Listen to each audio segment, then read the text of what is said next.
जंगल था जिसमें जंगल की राजा शेर तो था, लेकिन उस जंगल में और दूसरा कोई भी जीव नहीं था। कारण उस जंगल एक असुर की प्रभाव में आ चुकी थी। जंगल की मिट्टी में कोई भी पेड़ पौधे नहीं थे। जमीन बंजर हो चुका था। सारे जीव जंतु पेड़ पौधे बन गए थे। कोई भी जीव वहाँ पर दिखाई नहीं दे रहा था।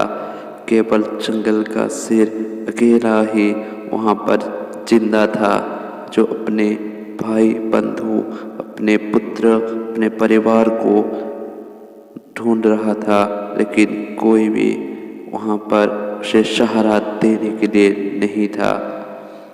कारण उस जंगल में एक असुर की राज हो गई थी।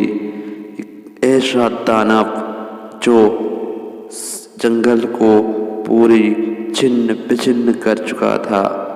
वो किसी को पानी तक पीने के लिए भी नहीं छोड़ता था। शेर को भी वो पानी पीने से रोक रहा था। तो शेर ने चले आया। उसने थोड़ा सोचा उसका पहले का जंगल को कैसा अच्छा था। अपने परिवार, अपने भाई बंधु सारे कितने आराम से मज़े कर रहे थे। उसको जंगल का राजा मान रहे थे और सभी लोग उसे अपना सुख दुख बताते थे। वो भी सबको अपना मानकर सभी का मदद करता था। सभी के साथ मिलजुल कर सभी प्राणी अच्छे से रहते थे। जंगल में शांति छाई हुई थी। लेकिन आज वो जीव जंतु जो कितने मज़े से शेर के चारों तरफ घूम रहे थे, आज इस भयानक असुर के कारण सब चले गए थे।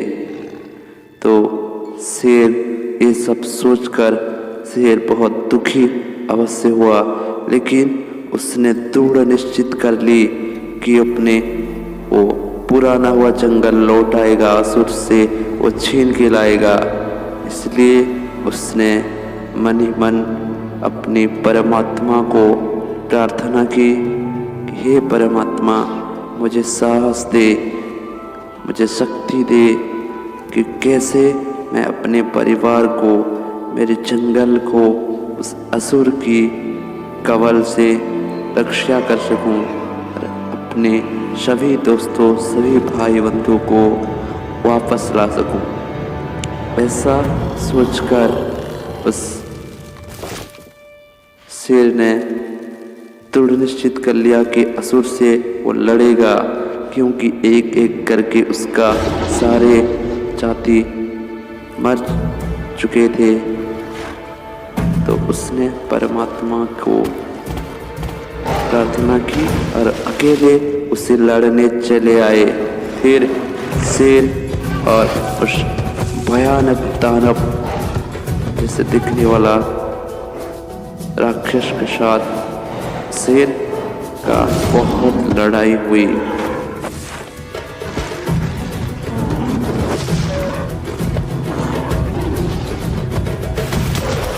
वो गिरता था, फिर उठकर उससे डटकर लड़ता था।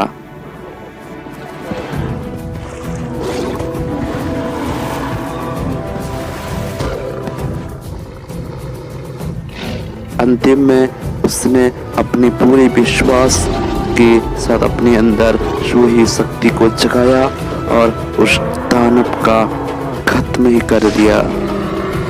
जैसे ही उस दानव का अंत हो गया, उस सारी बुरी शक्ति उस जंगल से चले गई और जंगल पहले जैसे फिर फूल खिल गया, नदी बहने लगी, सारे फूल पौधे उगने लगे और सारे जीव जंतु जो पेड़ बन चुके थे वो फिर अपना जीवन प्राप्त कर लिए। और ये सब देखकर शेर ने बहुत खुश हुआ और तो उस परमात्मा को धन्यवाद किया।